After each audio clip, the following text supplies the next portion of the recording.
A new crisis for the White House, less than 2 years after Biden vowed that America would be respected around the world. Our relationship with China has never been worse. Breaking today, the CCP just suspended all planned official discussions with the United States in retaliation for Speaker Pelosi's trip to Taiwan. China is calling her visit an egregious provocation. Meanwhile, China's biggest ally, Russia, is backing their dear friend 100%. Unfortunately, Putin can only offer little more than words because his country's involved in a prolonged conflict in Ukraine. And now, with analysis, it's going to help all of us, is former Massachusetts Senator Scott Brown, along with Fox News contributor and former CIA station chief Dan Hoffman. Gentlemen, thank you very much. I cannot believe that I have to, open a segment for you two guys talking about how China is screaming at us and we're running away like scared rabbits. We've got conflicting messages coming out of the White House, which said we don't support Taiwan independence, which was, by the way, a horrible thing to say. Well, Nancy Pelosi is going over there hugging them. That alone, Scott, I think would send a message that the American government is itself divided on this issue. What's your take on all of this? Well, first of all, I've been to China. I've been to Taiwan 2 or 3 times. Taiwan is an amazing country. They are a democracy. They supply a lot of our chips that we need for our military and other means. And China, they're a big bully. If you get off the plane and it smells like an ashtray, the biggest polluters, and they have a 3 to 6 to 900 year plan, and we don't have a plan. You see the fractured and the splintered nature with the Biden foreign policy as evidence in Ukraine, and now you see it again with China in Taiwan and the United States. I thought Nancy Pelosi did the right thing. My only regret, I don't agree with her on anything, my only regret is she didn't include more Republicans.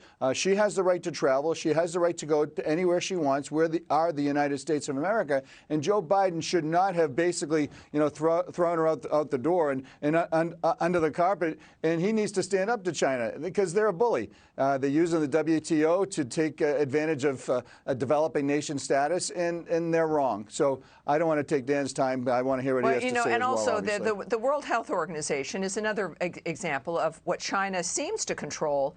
That, of course, did a disservice to this entire planet when COVID was emerging. And Dan, I think we all agree, I love that she was going to Taiwan. But we presume that it's an organized dynamic involving our entire government and everyone is in agreement.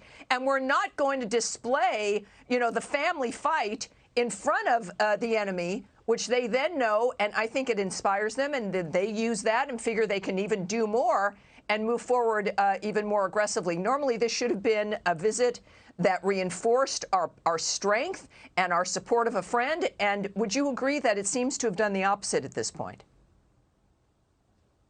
Well, I think that it is a bit disturbing that the administration was behind the scenes discouraging Speaker Pelosi from making that trip, but that she did the right thing. I agree that she did the right thing by going ahead with it. I think the administration must have asked our intelligence community, how would China respond to this visit? And what we've seen is an extraordinarily aggressive, asymmetric response. You look at the military drills that started yesterday that effectively blockade Taiwan until Sunday. That is a pretty extreme measure. But I think what China's trying to do, they know that the United States will carry on with a relationship with Taiwan.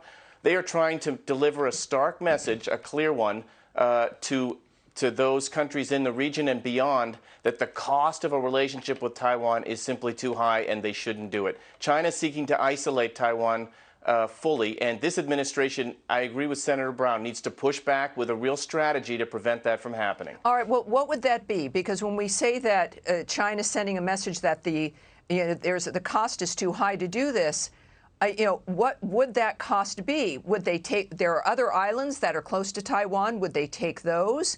They've stopped talks, which they probably were not really serious about in the first place. What else, Dan, would they do? Or that they think we might do as a response to this? Well, they're militarizing the South China Sea, and they are absolutely trying to induce Taiwan's neighbors in the region diplomatically and by other means economically to isolate Taiwan. We need to be more forceful in the region. We need to ensure that freedom of navigation is upheld in that region. We need to work closely with our allies, particularly Japan and Australia, and we need to push back on China with an all-of-government approach in our own country to deal with their full-throttled espionage and the way they steal our intellectual property. There's a lot for us to do. Need a comprehensive strategy to do it. Ambassador, what else would you recommend when it comes to how we would push back here, considering what China is doing to this country with espionage, with hacking of our intellectual property? What do you think we could do? Well, first of all, as you know, under President Trump, I served for 4 years in the Indo-Pacific. I saw firsthand what they do in that region. As Dan said, building and militarizing islands, changing the law of the air and law of the sea, an international law that's been in place for hundreds of years, over-leveraging Pacific Island nations to get UN votes.